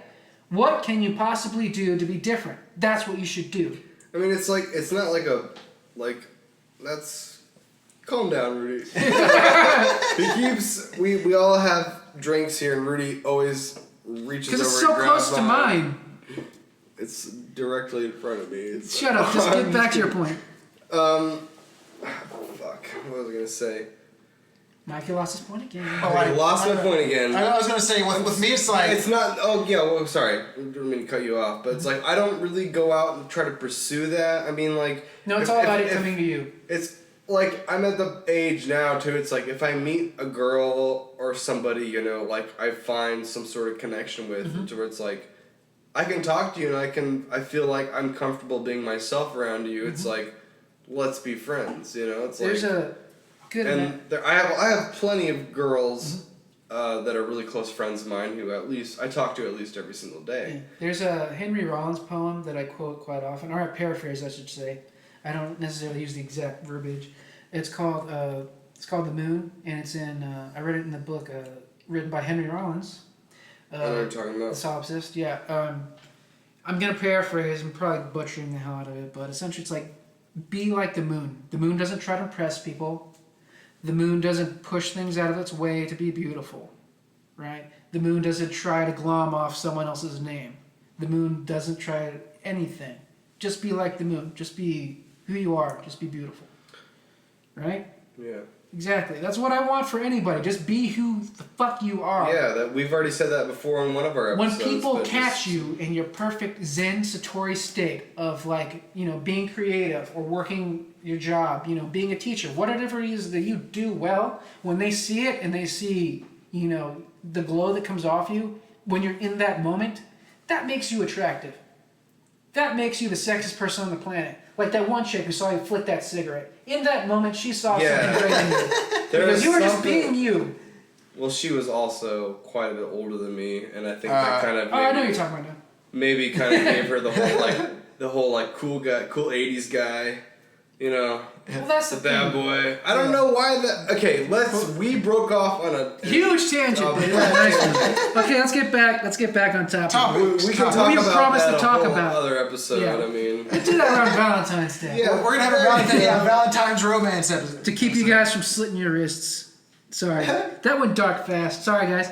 Okay, getting back on topic. It is October. We're It allowed is to be dark, October, so fuck you. so we're gonna try to do a little bit of something maybe Halloween-esque each week leading up to Halloween. Yeah. And today, Rudy came up with the awesome idea of talking about our favorite ghost slash possession. When I say slash, I mean movies.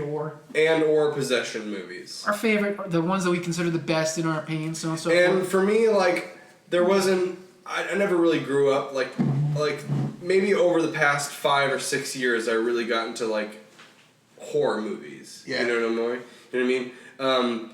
But Rudy and Adam, I mean, that's what they kind of grew up on. That's a lot of their nerd. That's what their nerdum is founded on. So I'm really just gonna have both of them kind of just go back and forth. But for me, like, I would say my favorite possession movie just is The Exorcist, the very first. Everybody's. One. It's because it's the It's the a really only good one movie, yeah. I can think about, and it's the one that was like, it wasn't just scary; it was also a really good movie. Like, but I mean, that's just me. That's the only one that I can really think of right now. Or Casper, the friend. Yeah. But like for me, like on the comedy side of things, it's like one of my favorites is like ghost, and I guess kind of possession movie is Beetlejuice. Oh, why did I think of that one, dude? Oh shit. And then on the more horror, I guess it's even still comedy side of things, The Evil Dead, because it's not a zombie movie. That's what It's pisses me a off. demon movie. Yeah, the freaking when I saw the remake of The Evil Dead, the second that the credits started rolling, me and my girlfriend at the time, we stayed there to see the the little extra, what people call the Marvel moment now, Yeah. or what essentially in movie terms is called the tag. But we stayed to see the tag because I knew there was going to be a tag. There had to be a tag, and it was a lovely tag in the Evil Dead remake. And the second that people got it, he's like, dude, that's actually one of the best zombie movies that I've seen in recent times. Like, fuck you! They're just possessed. They're a fucking demon. Yes, it's annoying because of the constant misrepresentation, like what is considered a ghost movie, what is considered a possession movie. Because it is a demonic possession movie. Exactly, yeah. And everybody thinks it's a zombie movie. Yeah. Like, for mine though, I was like Beetlejuice and Evil Dead. Oh yeah, Beetlejuice. Yeah. Are you right about me over there? No, I just wrote I love you to Rudy. I just showed him on the card. Sorry. Continue. You're cutting him off now. Keep going. Yeah. Okay. No, Beetlejuice. Evil Dead, probably my two favorites. Let's get into Beetlejuice is it's kind of a possession movie. kind of but possession not. movie and a ghost movie. Yeah, because he's a bioexorcist and he's trying to get rid of people. Yeah. In the original script, he was supposed to be like a legit demon. Yeah. Like he was going to be an actual demon, but for whatever reason, he decided to change it to like. Well, I mean, he could still be a demon, but like some kind of just like rogue spirit. Yeah. But like that and Evil Dead are up there. They're pretty up there in my possession movies. Yeah, Evil Dead's a really, really good one. Yeah, the original. Yeah. That's the thing. The remake. So gory. I love it. To me, the remake didn't need the little opening teaser. The remake didn't even need to happen, honestly. Well, it was a pretty decent remake. It was good, but it Yeah. was. I felt like it was very unnecessary. Yeah. Yeah. But hey, from that we're getting Ash versus Evil Dead. Yeah. Yeah. So check that out on shit. Stars. Stop, man. What's up? It's always like when something I really want to watch, I don't have that. Yeah. But yeah, those are some good answers. For me, like it's so hard. It's difficult to pin down something because obviously you got the standards of like you fucking got your Poltergeist. Yeah. You got That's what I this said. and I that. said Exorcist. So. Yeah, and Exorcist and so on and so forth. But it's like really hard to pin down like a good ghost story or good possession movie. Like I can like name like the most recent original one to me, possession movie wise. I can actually name like the worst. It's called Ouija.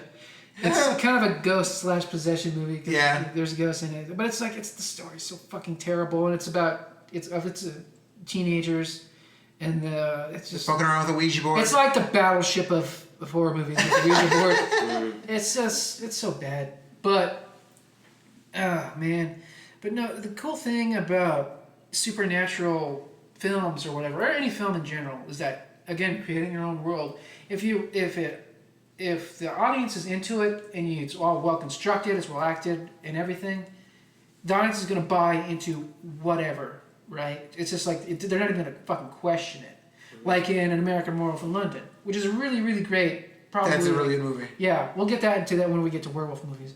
But it's a really fucking good movie. It's a really good werewolf movie. But there's ghosts in it. Yeah. And they don't ever... They explain it. But no one ever questions it. And like, wait, this is a werewolf movie, but there's ghosts in it now? And they're haunting werewolves? These are the victims of the werewolves? Wait, what? And this goes to John Landis's quote of like, you know, how do you kill a vampire? Yeah. You know how to kill a vampire. It doesn't matter how you kill a vampire because vampires don't exist. You can make up your own rules. The second that I learned that, I'm like, oh my god, that opens up the huge possibility, you know, for writing stories. If you have your own rules, it doesn't matter what the fuck happens in it. Because if they're along for the ride, they're not going to question it. If you question what goes wrong in any movie, it's because something went wrong along the way. Okay, that was a film making tangent. Yeah. I'm sorry, getting back. Yeah, man, there have been so many things we've talked about today that I'm like, dude, we could probably go on for 3 hours. Yeah. You know, but yeah, those are good at Beetlejuice. And, Do you have another topic? Yeah, no, I'm getting into it. But yeah, but my favorite possession movie is the original Evil Dead. And getting back to the remake, it didn't need the opening teaser, the remake. But that's for, you know, the audiences that are like, I need to know the stakes. I need to know how bad it is right now. Well, they're trying to appeal to the people who really like scary movies now, to where it's just really simple to. But the great thing about the make them original was happy. the original was a slow build. Yeah. But if you took out the opening teaser in the new one, it's. I really liked the gore and everything in it too. I mean, Yeah, I think it was a bad movie. It's really fucking funny too. Yeah. That's what I love about a lot of the scary movies now, like Cabin in the Woods too. Yeah, everyone in it that was movie was really hilarious. good actors. Yeah. But the thing is, like, there was some stilted dialogue, and that's what bothers me. It's just like, how's your teaching going, and like, blah blah blah blah blah. But like, they pretty much stayed upset, and he's like, he's the teacher, so this is why he would know Latin and so on and so forth, and he'd be the one that reads the book and is intrigued by it. Because sometimes it works, but in that movie, it didn't work because like something happened, like the acting was stiff or something, but like that piece of dialogue that would have been a throwaway line didn't fucking work. It bothered me. What's funny is like how all three brought this up earlier, is like how Evil Dead has been mistaken for a zombie movie. Yeah, and it's not. And zombie movies are also something that's really popular right now. Yeah. But, I mean, are they doing it right? Well, it depends on what you're watching, because they're like, again, there's a spectrum of zombies, because there's like, you know, the original zombie, which is, you know, the voodoo, voodoo zombies. Yeah, the voodoo zombies where you're being controlled. Then there's the Romero zombies, which is slow walking, and there's the fast walking zombies, and there's just the infected people. I mean, but we've been like what? And there's the zombies that eat flesh and the zombies maybe that eat this past 10 years, the zombie kind of epidemic has really zombie craze. Exactly. It's really hit film and television and like comics and everything. Walking Dead, yeah. Walking Dead. I mean, you know, it started with 28. They came around the same time. At 28 days later, and Dawn of the Dead. Then Shaun of the Dead. Dawn of the Dead. Shaun of the Dead. Shaun of the Dead was like the perfect zombie parody movie. Exactly.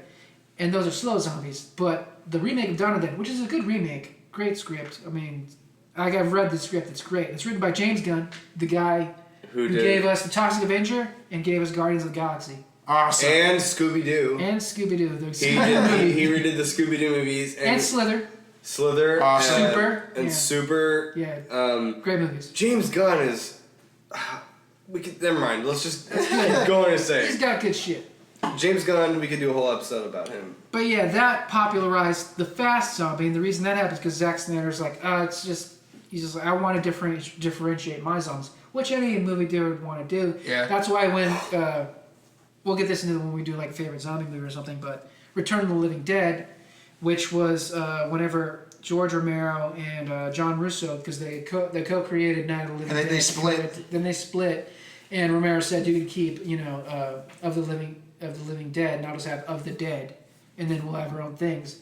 And he tapped Dan O'Bannon, who gave us the original script, and thank you, Dan O'Bannon, for Alien, and he gave us Total Recall movie. Alien, just the first Alien? Yeah, the very first awesome. Alien. He wrote the original script. He co-wrote the original script. That's awesome. And conceived it, and so on and so forth. and he's really, just check out his shit, really good shit. But yeah, he wanted to differentiate his zombies because, again, of the living dead, they sound the same, of course, for obvious reason. And he's just like, oh, what can I do to make mine different? And he's just like, oh, mine can eat brains. Because to him, it was just an interesting visual. But because of that, now, and because of the popularity of Return of the Living Dead and Return of the Living Dead soundtrack, which is fucking good, and which also gave us, like the horror punk genre, but we'll get into that later. It popularized the idea that zombies ate brains. Yeah. Like, still now people are like, when they think of zombies, they think of brain eating, not just pure flesh eating, right? But again, back to the spectrum of zombies is, controlled, infected, flesh, brains.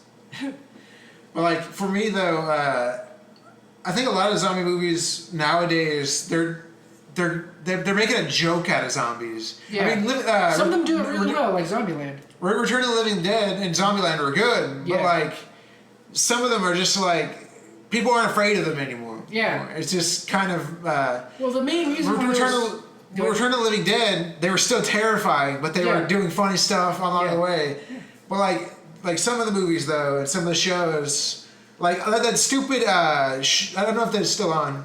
But it's iZombie, where that girl. Oh, that fucking show. Like, they're making a joke out of zombies. That and it's show bugging me. The comic and the show are completely different. The comic, fuck iZombie. Don't watch that show. Read the book, White Trash Zombie, because they pretty much ripped off the whole premise from that. It's pretty much turned around. It's cute, it's funny, it's hilarious. It's a really good series. It's the whole full series.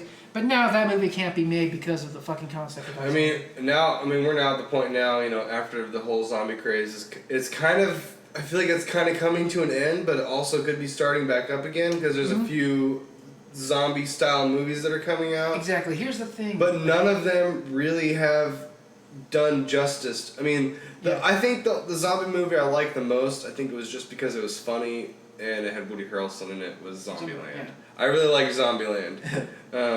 But as far as a bunch of the other zombie movies I've seen, it's like, oh, it's a zombie romantic story, or it's like best zombie romantic comedy. My Boyfriend's Back. Check it out. The whole movie's on YouTube. I tried. Is Aubrey Plaza? No. Aubrey Plaza wasn't even out of her dad's balls when that movie made. What? I'm sorry. She was just in a zombie movie that was Life After Beth. Life After Beth, yeah. It's just kind of the same as the movie that I recommended earlier called Burying the Ex, but it's different. It's something about girlfriend or whatever. What's his name? Something Dahan. He was in Chronicle, and he was the Green Goblin in Amazing Spider-Man 2. That guy's in it. He's a really good actor, obviously. But that brings up a question that we can bring up another time. Did fucking Chronicle ruin superhero movies? Because the black dude that was in Chronicle was in Fantastic Four, and that ended up not well. And this kid was in Amazing Spider-Man 2. That didn't fucking work well. I didn't notice that connection until now. I'm like, oh my god. But no, that's a question for a different time. So many tangents. But yeah, no, to me, like, the thing that made zombies great is just like the metaphor of them. With people becoming the sameness and in consumerism and so on and so forth. But like, that's just where we are now because everyone's got an iPhone. Everyone's all about the brands on their clothing. It's hard to find a shirt or a blank T-shirt. You know like what I mean? the only TV show right now I can think of with actual scary zombies is The Walking Dead. Mm-hmm. It's because they have Greg Nicotero working on it and like doing all like the zombie effects and stuff, and he does great work. Yeah, Greg Nicotero, the fucking maestro of horror special effects. He also did. He also works on the the costumes for the natives and the green Inferno. Yeah. Greg Nicotero's the shit. He's one of the best. But no, again, going back to filmic cycles, because what I've noticed that zombie, ghost, guess what's popular? Kind of zombies are still popular. But zombies came into play, then it became ghosts because of The Conjuring and Insidious and a lot of those other ones too. Yeah, a lot of found footage ghost movies. Yeah. So zombies, ghosts, kind of gothic horror, again, Crimson Peak, and then it goes into vampire/werewolves. And where were we back earlier? Fucking Twilight, both of them. I mean, Teen Wolf's still a thing, that show. Yeah, It's God. stupid though. It's MTV, man. Well, Like, they're the just movie was ruining- ridiculous, but it was good, the first one. Which was a remake as well, because it was a remake of I Was a Teenage Werewolf. Yeah. But hey, my Teen Wolf will be forever dancing on the van Yeah. to the Beach Boys. Yeah, there you So, mine, that's dorky. But that was a really cool look for a werewolf, you know? But we'll get into that when we talk about werewolves and stuff. So yeah, I guess that about wraps it up, right? Well, isn't this crazy, guys? This is episode 5. Yeah, That's pretty nuts. That's like a trivial. that's a whole month. Yeah. Yeah. That's a whole month of podcasting. Yeah. And it is something we sort of just threw together, basically. Yeah, it's kind of like. To me, over it'll be 2 serious when we days, get to too. like 20. Yeah, I Yeah, that'd be nuts. agree. And then we We'll get to get there. 100 and so on and so forth. So. I mean, there might be a few weeks in the future to where we have to skip a week or whatever, but Yeah. you know what I mean. Probably work or something comes up or Yeah, like I that. mean, We'll do our but best not to. At least we have 5 consecutive weeks of episodes. That's a really good track record so and far. each episode's over almost 2 hours long. I mean, that's quite. That's about decent pod. Jeez. And for those of you listening, maybe now who are not aware, we have a Twitter setup, which we are at Freak Fiction, no spaces, whatever, all one word. Capital Freak, capital Fiction. Yeah, does that matter though? It does. It does on Twitter. Yeah. Okay, capital F on both of the words. Yeah. At Freak And Fiction. we also have a YouTube page up now. Yes, I made a YouTube, but I haven't assigned like official URL for you to it, so it's just like random ass numbers. and Oh, letters. okay. So okay. I'm pretty sure if you just go up online and type in Freak Fiction, Stay Weird, Yeah, episode it'll 3. come up. There aren't a lot of freak fiction things And- whenever I searched it. What we'll do is we'll go ahead and post it up on our Facebook too, which is facebook.com/freaksandcomics. Yep. And you can find the YouTube through there and go and subscribe just to help us out. Even if you don't go on YouTube, Definitely subscribe to YouTube Just because do we're going to it. have exclusive content on Yeah, we're gonna have exclusive shit. yeah, we're gonna Which brings to mind. be doing a Quizzies tour. We're gonna show you guys a tour of Quizzies and show you guys what it's I all love that. about. Yeah, we're probably going to do a few unboxings for quizzes as well. Couple unboxings for Quizzies. If we all find something really cool there, we're going to post it up on there and Yeah. share it with you guys. We're letting you guys into our lives visually now. So there you go. You can see what we all look like. And the great thing about Which is that cool. is that you'll be able to see our faces and it'll be like, hey, you're hanging out with your good friends. Yeah. Because that's to me what I like about like watching YouTubers. Yeah. Like especially whenever like getting their own pages and so on and so forth. It feels like you're hanging out with someone. And you guys are just those of you who are supporting and listening. You Thank you so are much. part of something that could be Yeah, this potentially. is crazy. This could be bigger than us pretty soon. Even the positive response like I've gotten from personal messages and just like the likes and the views and the listens, it's so great. And I wasn't expecting it so fast. Yeah, I mean, I don't know about you guys, but I don't ever expect to stop. I don't care. don't either. I don't want to. Me neither. I don't care if we get 5 listeners each episode. We're doing this for free currently. We Yeah. don't have Yeah. to do this. Yeah, We're doing this mostly for our own enjoyment, but hey, if you guys keep listening, we'll keep making them. yeah, exactly. And so go over to our Facebook, www.facebook.com/freaksandcomics. Go to our SoundCloud. Yes. SoundCloud.com/kinda Kinda sick. sick. So KINDASICK. Yeah, that's your fault. I tried to change the URL and it was different. Yeah. It wouldn't change. Okay. So But getting back to exclusive content on YouTube, in one day I wrote a script for a short film. I'm planning for us to be a nice little freak fiction exclusive content for you guys. awesome. Yeah, so Stay tuned, you guys. especially subscribe to YouTube. Keep going. Subscribe to YouTube. Keep listening to this. Tell your friends about it. If you know anybody that might be interested in this, Listen, like, share. just let them know. I spent so much time trying to format those photos on YouTube. So please subscribe. It took me about a total of 8 hours to put up all that content. too. The Google Plus system is annoying. It's terrible. Okay, Sorry, sorry guys. Google. We're trying to sign off. Okay, I'm Mikey White. I'm Rudy Ramone. And I'm Adam Burr. Have a good week. Later, freaklings. Have a good one.